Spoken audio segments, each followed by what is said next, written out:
आज की बैठक में 31 एजेंडे थे,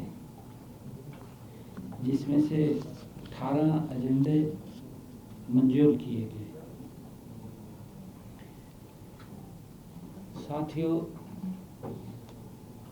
सबसे पहले तो हरियाणा सुपीरियर जुडिशियल सेवा नियम में संशोधन, जो सुप्रीम कोर्ट ने जो आदेश दिए थे उनके निर्देशानुसार इस जुडिशियल सेवा नियम 2007 में संशोधन को मंजूरी आज कैबिनेट द्वारा दी गई है। इसमें अलग अलग भर्ती चैनलों से आने वाले उम्मीदवारों के लिए अनुभव, आयु और योग्यता, सेवा से जुड़े प्रावधानों का रेशनलाइजेशन किया गया और इसके अलावा वरिष्ठता और रोस्टर प्रबंधन के नियमों में भी बदलाव किए गए। इनका उद्देश्य हायर जुडिशियल कैडर में भर्ती और सर्विस की शर्तों में पारदर्शिता और दक्षता को मजबूत करना है। मेरिट कम सीनियरिटी के जरिए प्रमोशन के लिए मौजूदा कोटा जो 65% से उसे कम करके 50% कर दिया गया है।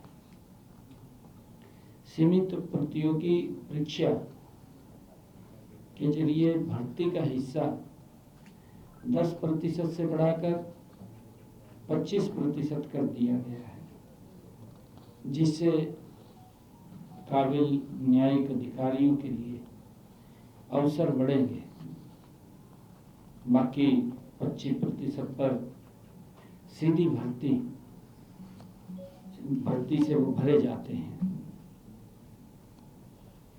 और इसी प्रकार आज हमारी सरकार ने प्रदेश के नागरिकों के बेहतर स्वास्थ्य सुविधाएं उपलब्ध कराने के लिए लगातार कार्य कर रहे,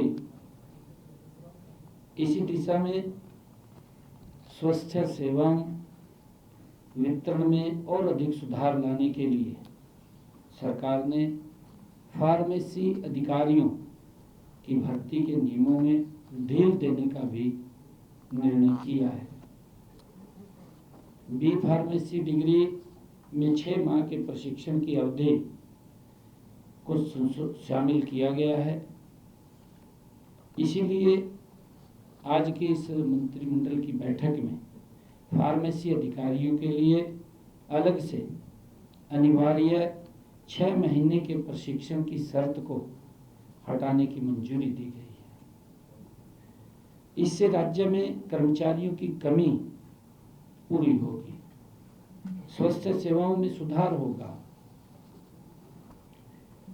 2021 में फार्मासिस्ट के पद का नाम बदलकर फार्मेसी ऑफिसर किए जाने के बाद न्यूनतम योग्यता को बढ़ाकर फार्मेसी को स्नातक डिग्री कर दिया गया था।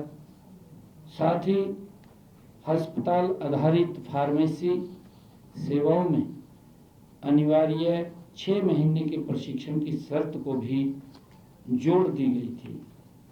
इन कड़े मानदंडों के कारण पात्र उम्मीदवारों की संख्या सीमित हो गई, जिससे सरकारी अस्पतालों और औषधालयों में पद खाली रहने लगे। इसी समस्या को दूर करने के लिए सेवा नियमों में अनिवार्य 6 महीने के प्रशिक्षण की शर्त को आज हटा दिया गया।